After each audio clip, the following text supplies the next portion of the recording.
we have to change the gas, this liquid, to a gas.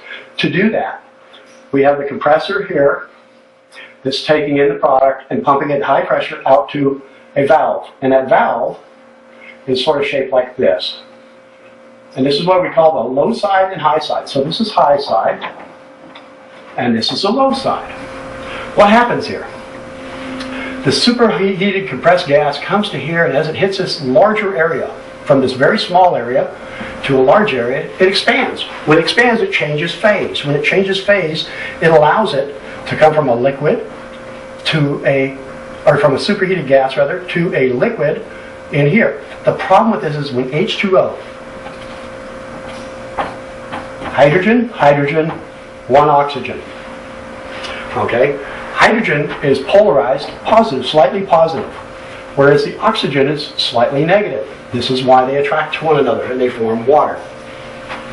As this comes through and it drops pressure, that H2O, this right here, goes through a change as well. It goes from being hot to frozen. And it creates ice crystals, just like snowflakes.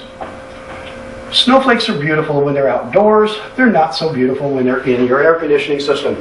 It impedes the operation because part of the system here, remember we talked about taking heat and moving it. This is the part right here, and the coils that follow it, that will take up heat from inside of the house. So this is inside the house right here, and here's the heat that gets absorbed into this system here and gets flushed away back out to outside where it now loses that heat. If there's ice crystals right here, due to the H2O content within the system. And this is new systems and old systems, okay? They both have water in them. Moisture vapor.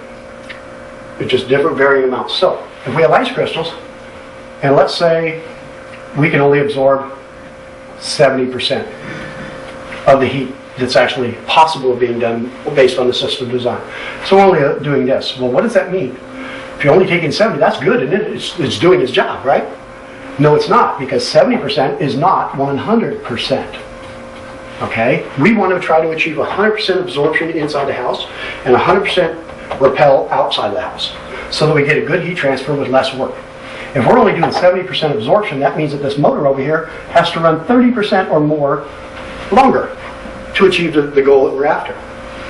So, I know it's all confusing, and I'm trying to do this really, really fast, but our whole goal here is to somehow get rid of this moisture in this entire system, because it is a closed system.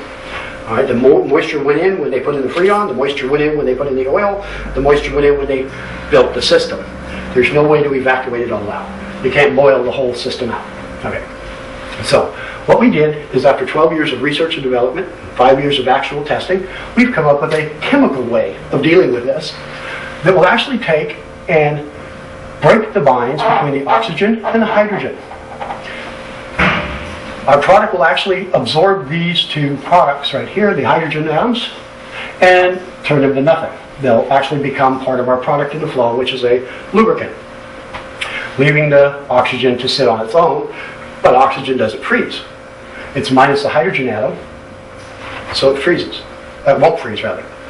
So, we've taken a long time to figure out how to do that. It's proprietary. I wish I could show you exactly how it does it, but it has to do with the fact that the polarity here is negative, and the polarity on the hydrogen is positive, and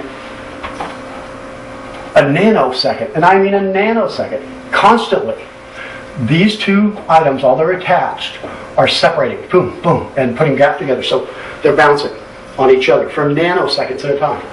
What we've done is designed a product that when that bounces, our product actually comes in and says, you can't stick to each other anymore. And then we've created in our product a stronger negative pole. Okay?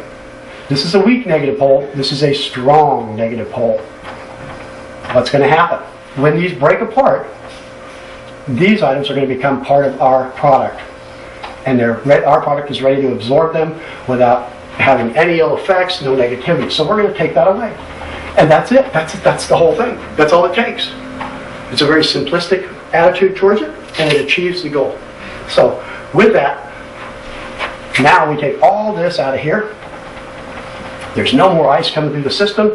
The system's flowing. It's doing its job. It's pulling in, 99% of its capabilities into heat, because you're going to lose some via dust and ambient moisture on the outside of the system as well. And we've all seen that. The outer tubes get a little frost on them, so you're going to lose a little bit there.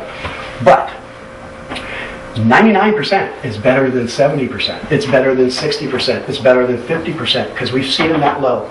Refrigeration systems running as low as 50% of the capability due to nothing more than H2O in the system. And once our product was introduced, that went away, and it visualized itself in the customer saving a lot of money. So that's the basics of AC. And from me to you, I hope this has been informative. If you need more information, stop your rep, talk with your rep, ask him questions.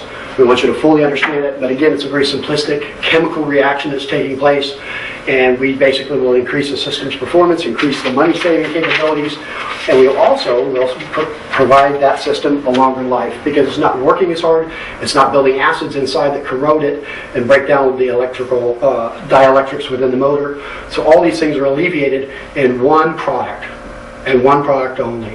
This is the only product of its kind that we're aware of anywhere in the world, and it will help you with your system needs and protect you for years to come. Thank you.